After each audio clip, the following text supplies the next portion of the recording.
IPL 2024-এর qualifier 2 match Rajasthan বনাম হায়দ্রাবাদের মধ্যে ছিল।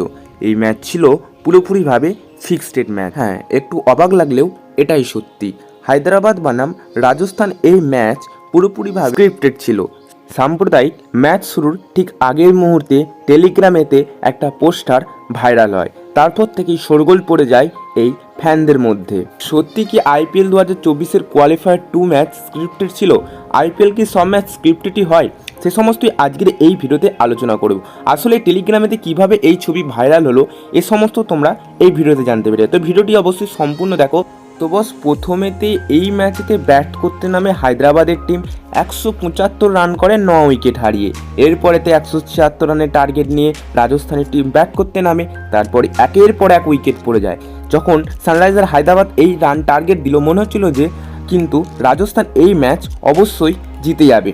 তবে একের পর এক উইকেট পড়তে থাকে। ইয়াসপ্রীত জয়সওয়াল 200 স্ট্রাইক রেটে খেললেও লাস্টের দিকে ধ্রুব জুরেল একটা লড়াকু ইনিংস খেলে, তবে 36 রানে এই ম্যাচ হেরে যায়। তো আসলেই কি এই ম্যাচ স্ক্রিপ্টেড ছিল?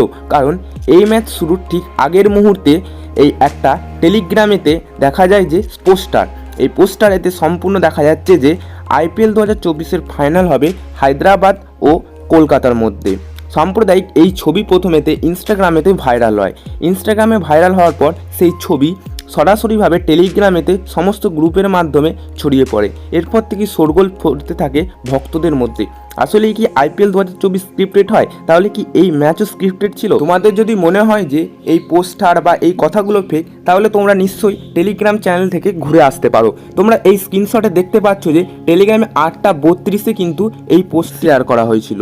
তো 8:32-এ কিন্তু খেলা শেষ হয়নি, তো তার আগেতেই এই ছবিটা ভাইরাল হয়েছিল। তবে এই গ্রুপে 8:32-এ কিন্তু এসে পৌঁছেছিল। তো তোমরা নিশ্চয়ই বুঝতে পারছো যে খেলার কিন্তু আগেতেই কিন্তু পোস্টার সমস্ত রেডি ছিল, অর্থাৎ এই কোয়ালিফায়ার 2 ম্যাচ শেষ হওয়ার আগেই সমস্ত ব্যানার ট্যানার সমস্ত কিছু কিন্তু পোস্টার রেডি করা ছিল শেষ করার আগেই। তো তোমরা কিন্তু ডেসক্রিপশন বক্সে একটা টেলিগ্রাম চ্যানেলের লিঙ্ক পাবে, সেখানে গিয়ে সেই চ্যানেলে ঢুকে তোমরা দেখে আসতে পারো যে পোস্টটা কখন আপলোড করা হয়েছিল এবং আমি সত্যি কি মিথ্যে বলছি। তো অবশ্যই কিন্তু টেলিগ্রাম চ্যানেলে গেলে টেলিগ্রাম চ্যানেলটিকে জয়েন করে রেখো, নিচে জয়েন বাটন আছে।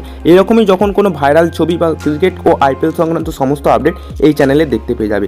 তো তোমাদের মতে কি এই স্ক্রিপ্ট রাইটিং বা স্ক্রিপ্ট তোমরা কি বিশ্বাস করো? বা যদি স্ক্রিপ্টেই বা খেলা হয় তাহলে তোমাদের কেমন রিয়াকশান? তোমরা কি চাইছো এই স্ক্রিপ্ট রাইটিংয়ে খেলা হোক বা না? নিচে কমেন্ট করে লিখে জানিয়ে দিও। একজন ক্রিকেট ভক্ত হিসেবে এর তীব্র নিন্দা জানায়। এটা একটা ভক্তদের ইমোশনাল নিয়ে খেলার মতো। তো হায়দ্রাবাদ তো ফাইনালে উঠে গেল। কলকাতা বনাম হায়দ্রাবাদের ফাইনাল ম্যাচ আছে, দেখা যাক শেষ পর্যন্ত কে জেতে। তো ভিডিওটি ভালো লাগলে অবশ্যই কি লাইক ও চ্যানেলটিকে সাবস্ক্রাইব করে দেবে ক্রিকেট ও আইপিএল সংক্রান্ত সমস্ত আপডেট সবার আগে পাওয়ার জন্য। তো দেখা হচ্ছে পরবর্তী ভিডিওতে নতুন কোনো টপিকের সাথে।